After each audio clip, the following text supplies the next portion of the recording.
In the next 48 hours, we're going to drive to Maryland, grind, epoxy, flake, and poly a 2,400 square foot shop, and then we're going to drive home. And while we're at it, we're going to solve the age-old question, can a DIYer do a garage like a pro? This is Joe. He's a YouTuber and a car tuner. I told my wife I was going to Maryland to do a garage for a car tuner, and she said, what kind of cartoons does he draw? Anyways, Joe tunes cars, and this is his new shop. Joe's a YouTuber that I met a while ago. We share the same business coach. When I first met him, he told me he wanted a price to do his garage, and once I gave him the price, he told me that he just didn't want to spend over $15,000 on the floor, and I can completely relate to that. Then over the next 6 months of meeting in our business coaching group, I became pretty good friends with him. We would talk shop about our businesses. He has an online course that teaches you how to tune cars, and I have an online course that teaches you how to do concrete coatings. We have a lot in common. And he would occasionally ask me about DIY kits. His biggest fear was whether they would hold up. I feel like I had one chance to do it and do it right, and I didn't want to mess that up. Because once you start filling the building up, I knew I would never go back and redo it later. So I came up with the idea, what if Joe DIYs his floor and we'll come up to help? So we packed up and headed to Maryland to do our first YouTube collab.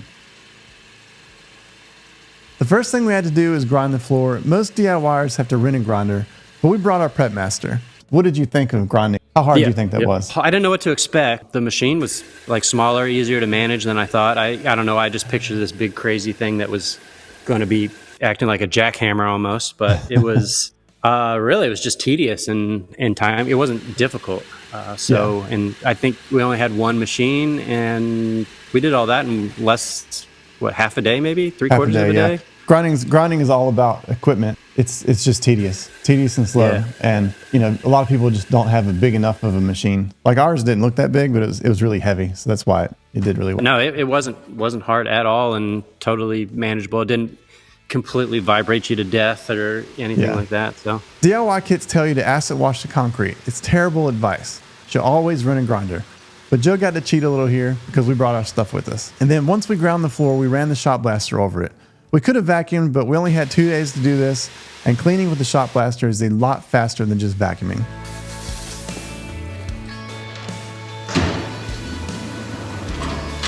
Once the floor was clean, we mix up the epoxy primer. We're using 100% solids epoxy that holds down 10 pounds of moisture. DIY kits don't have any moisture protection at all. When you use a paddle, it's important that you use a decent sized paddle, like this 5 inches across. They make some that have a tiny little head, and those are the ones we don't want to use. In our experience, insufficient prep is the #1 cause for coating failures. And number 2 is moisture.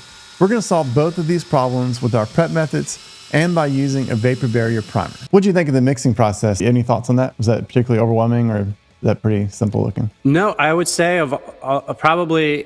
I was looking at it myself. I'm like, okay, I'm going to have to ask some questions here because double check, I'm sure everyone's formulas are a little bit different or whatever. The other thing that makes all the sense in the world that I didn't think we were going to be doing is like cutting everything up into sections. So in my head, I was like, okay, we're going to prime the whole floor and, it's just going to be like a total disaster. So this is how we figure out how much sauce we're going to put on the floor. Room's 40 feet wide. Is that right? 40 feet wide? Yep. So 40 feet wide, and we like to make 3 gallons at a time. We're going to do 3 gallons at 160 square feet per gallon. So 480 square feet per kit. We divide that by the width of the room. That's 12 feet. So that means that every 12 feet down this wall, we put a mark. And then we know that each kit we pour out has to cover that 12 feet. That make sense? Yep. I can talk about that later in the video. You got to have like the right number of people. Because yes, that was 100% where I would have gotten it wrong because my dumb ass would have tried to do the whole thing by myself and it would have been a failure all the way around. So what do you think about walking in cleats? How was that? I'm sure everybody probably looks that and like envisions something totally different on what that's going to be like. It takes a little getting used to, but I was curious if I was going to feel like I was going to fall on my face the whole time. Yeah. But after 10 steps, you kind of get used to it. Did you fall any? Did you slip any? No. The only thing I almost did is at the end when I was about to take them off, I stepped onto the cardboard and rather than like taking my foot out for whatever reason, I tried to take like another step and my foot was stuck. So I kind of lost my balance a little bit. Right. Luckily, I didn't face plant or do anything embarrassing. Yeah. Did you think that My daughter still talks about those shoes. She thought that was the greatest thing ever. Oh yeah, I have that clip. I'll put that in here if you don't care for throwing the Flakes. Yeah. But yeah, let's see here. Did you feel rushed at all? Like that's something that people deal with is they feel really rushed because the epoxy sets so fast. Because you guys were there, no, but if I was just on my own doing it, I probably would have. And that's the other thing that's nice about splitting it into sections is you're not committing to the whole floor. So if things don't go 100% perfect, but you did one little section, you can adjust for the next section. Yeah, for sure. I think that's like a huge DIY tip is that there's no reason for them to do everything all at once. Like that's crazy. Yeah. Unless you have a bunch of friends. Yeah, I was going to say like the one takeaway that I think I would know moving forward on like the second one that I did is if you can call in some favors for some friends, like it seems the more people that you can have to offer some hands or whatever, the better off you're going to be. Once we got the epoxy on the ground, it was time to broadcast the Flakes. Throwing the Flakes is like, that's the thing that you see on Instagram. That's what we post so much of, and that's what gets the most views. How was that, doing the Flakes part? Exactly what you would expect. Super satisfying. It's like the equivalent of having something super dirty that you hit with a pressure washer, and it just, each pass you make, you watch all of the gunk come off of it. Oh yeah. It's like exactly the same thing. Yeah, it's exact opposite, but equally as rewarding. The amount of Flakes that you used was about 600 million% more than I expected. And by the time you get to the end, that bucket starts getting pretty heavy. It does. So the hand that you're holding the Flakes in. But yeah, that part was, I'm sure, is everybody's favorite and most fun for sure. So that was it for the day. We headed straight to the Eastern Shore for crab cakes and seafood. We're going to be back tomorrow to clean up the Flakes and finish this one up. Were you shocked at how many Flakes we cleaned up? I mean, we put all of them down for the most part that I brought. When you started pulling the Flakes out of the van, I thought that was your Flakes for like all of your jobs for the month. I never would have like dreamed that was all for this. And then I surely didn't think that we were actually going to use them all. I thought maybe you just brought extra. But it felt like there was 3 feet of snow on the ground that were all Flakes. And kind of surprised, like usually cleaning up messes isn't very fun, but the kind of scraping and picking up all of the other Flakes, I thought was almost as equally as rewarding as putting them all down for some reason. I feel that way too when we do our jobs. I feel the same way. I also would have thought that it would have made a way bigger mess than it did. Like I figured there'd be a breeze and you'd have the whole neighborhood be covered in Flakes and whatnot. But well, you had a few outside of your shop there. Yeah, nothing reasonable. And then I also thought just from like residual, I thought like I'd be seeing Flakes for months afterwards floating around, but that was all pretty minimal too. Oh, funny. I've never asked that question. I've always wondered that too. I always assumed that there'd be a little bit of something. Yeah, it's like cool basically next to nothing. And I also think that we totally nailed the color choice. Everybody's always so worried about dropping small things, and I drop everything that I touch, and I haven't had a problem finding anything like small bolts, nuts, washers, whatever. Like it's been spot on. That's my most common comment on YouTube, which is like, how are we going to find stuff when we drop it? So we have a car tuner telling us that it's not a problem. And that was a little bit weird. So we had the little samples that you sent of all the different colors.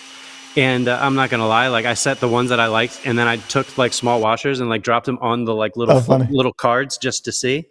I don't think that's the best representation, but I was just, because like you said, you hear everyone saying that when you do the full broadcast of Flakes that you're never going to find anything ever again. So I was curious how accurate that was before making the full commitment. But I think as long as you go with a primarily bright color, I think I've had no problems at all. Once the Flakes were clean, it was time to apply the Polyaspartic top coat. Putting down the clear coat, did you see that was any different than putting down the epoxy, or did that feel the same to you? I pretty much felt the same. Going into it, I figured it would be more like the clear coat on painting a car. And if you, rather than going perfectly straight, you go a little bit of an angle that maybe it would show or whatever. But that whole process was far kind of easier, more forgiving than I was expecting. This stuff is a little, I guess, thicker than I was anticipating. Not that really affected anything, but it was, kind of goopy or whatever you want to call it. Yeah, no, it definitely is. And I think people are used to rolling paint, and then they get that thick stuff and they're trying to do it themselves for the first time. I think that can be a little like concerning, Yeah. if you haven't done it before. But going into it on my own, that I would have been a little hesitant or like not sure of is how thick to apply it. I would say that we laid it down a good bit thicker than I would have anticipated. Yeah. I kind of pictured that the clear on top was, again, going to be like a car where it's just real thin to make it like shiny, but there's like significant like layer to it that was again a little bit more just different than what I thought. So yeah, I don't know if you remember how we did that, but we measured the width of the room. I'll cut to the video showing how to do that. Okay, we're gonna do the same thing we did yesterday with the measurements. We're gonna put tape down this wall. This garage is 40 feet wide, so we're gonna use 3-gallon kits of Polyaspartic. We're gonna do about 110 square feet per gallon. So 3-gallon kits, you can see it. 3-gallon kits times 110. So we're gonna get 330 square feet per kit. So we take 330 square feet and divide that by the width of the room, which is 40 feet. So every 8.25 feet down this wall, we're gonna mark it. Okay, you see we put tape now, every section. So now every time we mix a 3-gallon kit, gotta fill it up to that tape line across the whole floor. So 1, 2, 3, 4, 5, 6 total mixes to do this garage. I think that's like a huge tip for DIYers. If they would calculate their batches and see how far it's supposed to go and then make it go that far, I think that would make their life tremendously easier. I would have, without doing it that way, I would have gotten it completely wrong if I would have done it on my own, I think. Because even with those batch sizes, even like when you go to pour it, I guess you picture what you think it's going to be and then you don't. So like I would have laid it down and then had half a bucket left and then had to go back and, reapply or whatever. So it's just a little bit different than anticipated, but the batch size and marking off like the different sections of the floor definitely made that significantly more manageable. But again, like I think the main thing here is that you had the benefit of us being there, and it's the same deal. Like if you had done this with one person, it would be really tough. But when you have somebody mixing and somebody rolling and somebody squeegeeing and then it's somebody who's doing like a finish roll, it kind of makes it pretty smooth. Yeah, and it makes it significantly more fun. Legitimately a fun weekend doing all of this, hanging out, and it was a good time. Everybody on your team and everybody on your crew or whatever, everybody was cool, and it wasn't. Sometimes you meet new people and it's just awkward and weird. And the guys you work with, I didn't know if they were going to be like all mad that they're all far away from home and it was the weekend and be all pissy and didn't want to be here. But everybody was. No, cool. It was like a vacation. It was like a fun. We like what we do, so it was like a fun trip, fun to get away. I definitely got the impression that everyone seemed to legitimately like what they did. It wasn't just another day at work. Yeah, for sure. I got the main takeaways that you definitely need a few friends to help. DIY is a lie. It should be DIWABOP, epoxy garage floors, which is do it with a bunch of people. There you go. Yeah, definitely don't do it yourself. So I made a program that is specifically for DIYers. We teach you how to go to Lowe's or Home Depot to buy the store box kits, and we show you the best way to put them down so you can have the best possible results. But we also show you how to use the same techniques if you want to try to buy pro materials to try to do something similar to what you've seen so far in this video. This course is perfect for homeowners who want to do their own project, but it's also perfect for painters. We talk to house painters all the time who get the garage floor kind of thrown on them when they're painting a house. So this course will show you the best way to do that. And if you want to start a business like this full time, we also have a program called Decorative Concrete Pro where we teach you everything you need to know about garage floors, stained concrete, metallic epoxy, and concrete overlays. I'll leave a link for both of these in the description down below. I'm curious. I've asked myself this a handful of times, like what would I have done if you wouldn't have come down to help do it? Would I have tried to do it? I think that's probably, I think I would have truly got some good material and tried to do it myself and hope and pray and mess it up or do a disaster. But especially I think if somebody watches your training and is giving guidance on how to do it, how to measure it, how to section it, and has a bunch of friends with them, I don't necessarily see anybody like completely screwing it up where you feel like you ruined everything and wasted all your money on material. It's not that complex. Yeah, definitely not. We teach people a bunch of people every week go through our course and they've never done it before and they go out and their first job is a success. So it's totally doable. Awesome. It's just a knowledge thing. Like you just need to know these few things to keep from messing up. All right, dude. Well, thanks for talking to me. If you want to learn more about garage floor coatings, I made a playlist of a bunch of videos we posted here on YouTube. I will link that right here. And if you've enjoyed this video, it helps me out a ton if you'd hit the subscribe button. Thank you so much for watching. I'll see you next time.